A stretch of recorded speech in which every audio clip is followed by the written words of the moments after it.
All right, let's get right into this one. We're about to unpack a story that really makes you think about science, about control, and ultimately about faith. It's the journey of a man who thought he had life all figured out until one single moment changed everything. So this quote right here, this is the promise that kicks everything off. It's this raw, desperate bargain made by a surgeon to a God he wasn't even sure was listening. And that one sentence, it set off a chain reaction that would cost him pretty much everything he had and lead him somewhere he never, ever expected to go. But, to really feel the weight of that promise, you gotta understand the guy who made it. So let's take a look at Dr. Lawrence Brown's world before his life took this unbelievable turn. So meet Dr. Brown. We're talking about a successful ophthalmologist, a guy who came up through academic high school, college, medical school, the whole nine yards. And in his world, the world of intellectuals, atheism was just what you were. He was making good money, he was respected, and he really felt like he was in the driver's seat of his own life. And then, just like that, all that control, it just vanished. The moment came with the birth of his daughter. She was born with a serious congenital heart defect. Basically, the main artery coming off her heart was severely pinched. And for the first time in his entire life, Dr. Brown was in a situation where all his medical training, all his knowledge, meant absolutely nothing. And hearing a doctor, a surgeon, describe his own baby like this, man, it's chilling. He knew exactly what those words meant. He was literally watching his daughter's body start to shut down, and he was completely powerless to do anything about it. So this is the moment. This is the breaking point. The other doctors needed room to work on his daughter, so they sent him out of the neonatal ICU. He had nowhere to go. But something just pulled him straight to the hospital's prayer room. And right there, this lifelong man of science made a direct, no-frills promise to God. And get this, he was gone for maybe 15 minutes. That's it. When he walked back in, the entire mood had changed. The looks on the doctors' faces, they told him she was going to be fine. His daughter Hannah became completely normal. No surgery, no medicine, nothing. For Dr. Brown, this was no coincidence. This was an answer. And just like that, faith had entered his heart. But here's the thing. An answered prayer? That wasn't the end of the story. It was just the beginning. Dr. Brown had made a deal, a promise. He would find and follow the religion that was most pleasing to God. And that kicked off this massive, multi-year search for truth. And this search took him nearly 5 years. He started by diving into Eastern religions, Taoism, Buddhism, Hinduism. Then he finally picked up a Bible and really connected with the Old Testament. The idea of one single creator. But he still had questions, which led him to the final step, a copy of the Quran that his brother sent him. But with Christianity, he hit this roadblock, an intellectual problem he just couldn't solve. He kept asking priests and ministers the same question. Show me where Jesus, in his own words, says, I am the Son of God. What he found was that Jesus called himself the Son of Man 88 different times, but never once did he call himself the Son of God.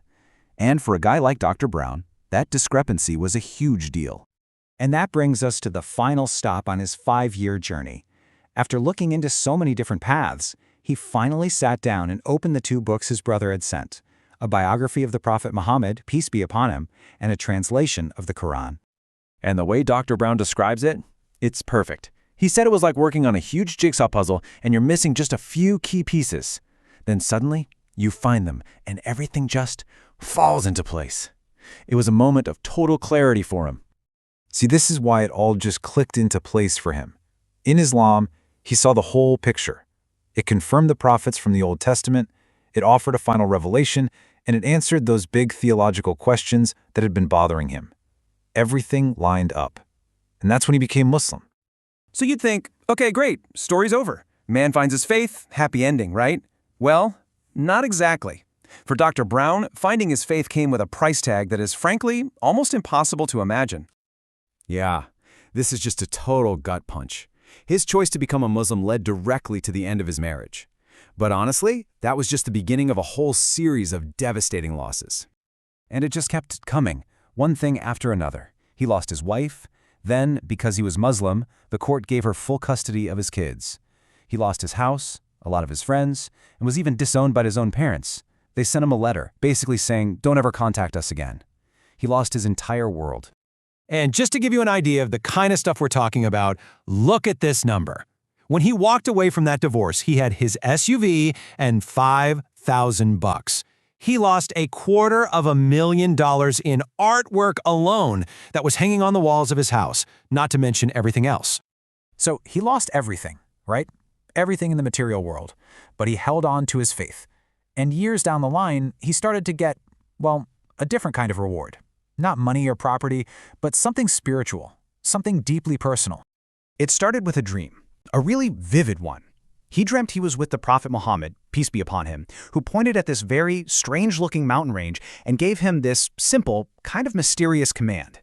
Fast forward a few years, Dr. Brown ends up moving to Medina in Saudi Arabia. And then one day, he's just standing on his balcony, and the light hits this nearby mountain, Mount Uhud, in a certain way, and he just freezes. He realized it was the exact same mountain from his dream. He was living among the people of the mountain. But wait, there was more to that dream. Something really important. In the dream, Dr. Brown told the Prophet he was scared that if something happened to him, no one would be there to look after his family. And in the dream, the Prophet, peace be upon him, made him a direct promise. I will take care of your wife and child. And you are not going to believe how that promise was kept. Years later, his ex-wife is back in America with their daughter. She's feeling nervous about taking Ubers by herself. And one night, she has a dream. She goes to get into an Uber, and the driver gets out to open the door for her, and the driver was the Prophet Muhammad, peace be upon him. She called Dr. Brown right away and told him, "Your dream has been fulfilled." And all of this whole incredible journey, it brings us back to this one fundamental question Dr. Brown was left with. He says, look, science can explain a lot about where we come from, but it has zero explanation for the one thing that actually makes us us, life itself, that spark. In Islam, they call it the soul or the ruh.